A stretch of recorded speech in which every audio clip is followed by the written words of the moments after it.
sign, Capricorn, Taurus, and Virgo. Kumusta po kayo guys? Okay, so Earth sign, maraming salamat po sa walang sawang pagsubaybay sa ating mga reading.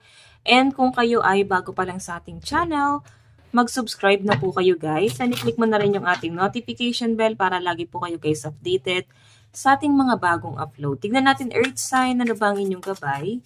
Earth sign, Capricorn, Taurus, and Virgo. Gabay po Spirit Guide. Earth sign. So guys, meron po tayong Ace of Swords.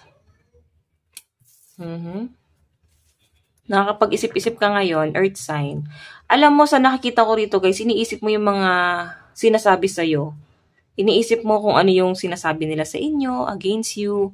Alam mo, pwede nag-overthink ka rin na baka meron sila sinasabi sa inyo na hindi maganda, conflict, may binabato sa inyo guys. So, may mga nare-realize ka, no? May mga ina-analyze ka rito, guys. Parang nag-overthink, ganon. Tignan natin. Earth sign, Capricorn, Taurus, and Virgo. Meron po tayong Knight of Swords. Parang may nagalit daw sa inyo. Ayan, no? Sinugod. Or may pagtatalong nangyari dito, guys. Ito yung nagdulot sa'yo ngayon kung bakit may mga nare-realize ka, Earth sign. Okay? Tignan pa natin. Meron tayong Page of Pentacles. So, sa nakikita ko dito guys, may mga bagong plano kang gagawin, lalo na sa pagpapaikot ng pera. Kasi page pa lang siya, no? Kumbaga, mas iniisip mo na lang dito yung career mo, mas iniisip mo na lang yung business mo, mas iniisip mo na lang na mag-grow mag-isa. Okay? So, siguro mas pipiliin mo nang mag-focus sa sarili mo dito. And tama to, huwag mo nang isipin itong mga nagagalit sa inyo or kung sino man itong mga nakakaalitan nyo. Ngayon kasi guys, pwedeng dala-dala mo siya eh. Hindi ka mapakali hanggat hindi naayos yung problema na yan guys. Okay? Ayan, may mga disappointment ka pa rin kasing na-feel dito, Earth sign. Tignan natin, ano ba tong Ace of Swords? Ano po yung Ace of Swords? Ace of Swords. Ano po ito, Spirit Guide?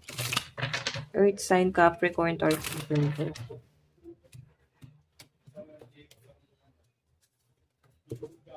Meron po tayong, ayan, King of Pentacles and King of Pentacles. King of Diamond. Isa lang naman yan, guys.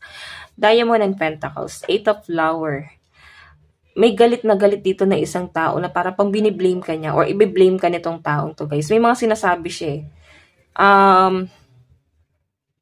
Kaya siguro, parang may mga conflict, Earth sign, parang sabihin na, sinabi naman sa'yo, huwag ka na makisali sa gulo na yan. Ayan, as channel kong energy. Or huwag mo nang pakailaman sila doon kasi baka madamay ka pa sa gulo doon. Alam mo namang magulo ron. Parang alam mo yon. So, kung ikaw naman guys ay hindi nakikisali sa gulo, huwag ka na magbigay ng opinion kasi pwedeng sa'yo yung bunton.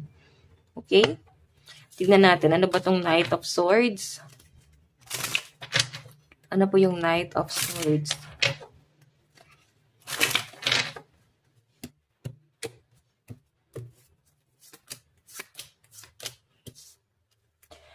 Okay, so Knight of Swords, gaganda rin guys, no? Parang maire-reverse mo, maibabato mo rin sa kanya yung mga batikos na sinasabi niya. So I think mas pipiliin itong taong to guys na manahimik kasi parang kailangan niya matakot kasi mas iba yung kaya mong gawin. Okay? And sa ngayon guys, mas pagtutuunan mo ng pansin yung mas yung mga bagay na gusto mo. Ano ba yung gusto mong makuha? Ano ba yung gusto mong mangyari? Travel, meron kang gustong gamit na mabili. So, I think yung mas pagtutuunan mo ng pansin na makuha. Okay? So, hayan. Tignan pa natin ano naman tong Page of Pentacles. Ano po yung Page of Pentacles? Page of Pentacles.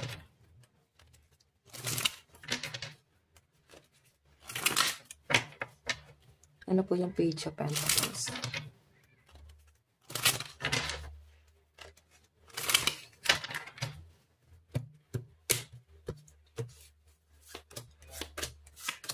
Okay, so patungkol to guys, parang meron kang ipapaayos na document sa bahay. Siguro kumuha ka na ng rent to own, ganyan.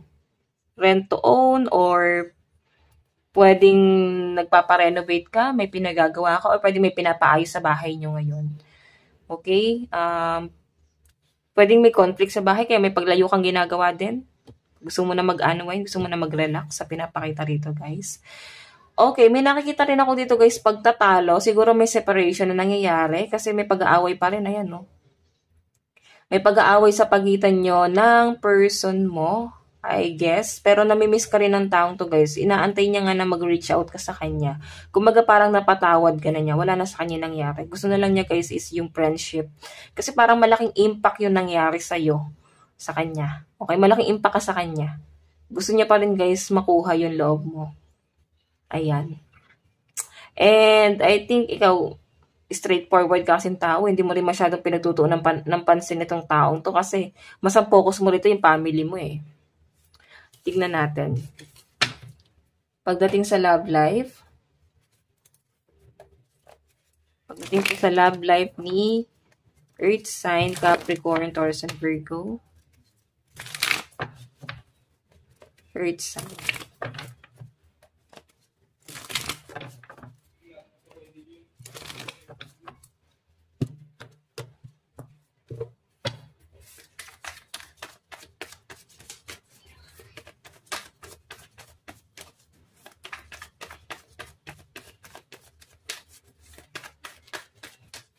Meron tayong Ace of Cups.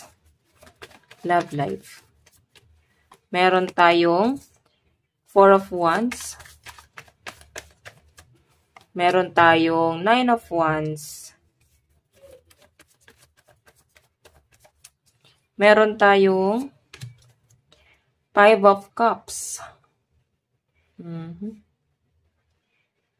So guys, sa pinapakita sa akin dito, may mga disappointment ka na nararamdaman sa person mo. Para bang napapaisip ka pa rin kahit papano na ano mapapala ako sa taong to. Or kung ikaw naman ay single, pwedeng nalulungkot ka na saan ba patungo tong buhay mo? Para bang lalaban ka na lang ba mag-isa? Siyempre, ang hangad mo pa rin dito is magkaroon pa rin ng partner na makakasama mong magtayo ng foundation or bumuo ng pamilya, i-guide ka kahit papano kasi pagod ka na sa pagiging strong, independent person. May nakikita ako rito, guys, meron kang tinitignan na isang tao na parang lumalayo, no? Yung feelings niya kasi, guys, medyo cold, no? Though, alam mo naman sa sarili mo na parang mahal ka pa rin ng taong to. Pero may paglayo na siya, guys, ginagawa. Ayan, no? In the sun, papunta siya ron sa goal niya sa buhay. And I think, naging masaya ka sa taong to, guys. Nag-enjoy ka sa kanya sa kaunting panahon na nakausap mo siya, nakasama mo siya, nakasalamuha mo siya. Okay, and parang parehas kayo, guys, ang nararamdaman. May pangungulila dito. Yung intention nandun pa rin. Pure, wala akong ibang nakikitang intention nitong taong to sa'yo kasi wala namang pentacles. Mahal ka talaga niya. Okay, tignan natin ang inyong love advice. Meron tayong let go of control issue. So, ano ba yung nakakahadlang or humahadlang dito sa relationship nyo, guys? Baka kailangan mo nang putulin nyo, guys. No, putulin nyo na yon kasi hindi na makakabuti. Tingnan pa natin. Meron tayong honeymoon. Enjoy the bliss of holiday time together. Okay? So, ang sinasabi sa akin dito, guys, parang wag nyo na, guys, isipin yung mga problema. Kung pwede naman, guys, kung kaya nyo naman, guys, na pagtulungan na lang, i-workout na lang tong relationship na to, guys, gawin nyo. Okay? So, tignan pa natin. Advice. Meron tayong quickening. Siguro mabilis yung mga nangyayari sa inyo. Mabilis mag-init yung ulo mo. Mabilis ka ring matukso. Mabilis ka ring ma-fall out of love. Tapos pag wala na, biglang, parang bipolar lang yung energy. Pwede yung person mo to or pwede ikaw. Parang pabago-bago yung mood. Okay, meron tayong cool your emotion. Diba? Relax ka muna. Huwag mo na masyadong madaliin lahat ng bagay. So guys, ang lucky number mo is 10 and 35. Ito lang naman po ang inyong reading. Hanggang sa muli. God bless and love you all. Thank you.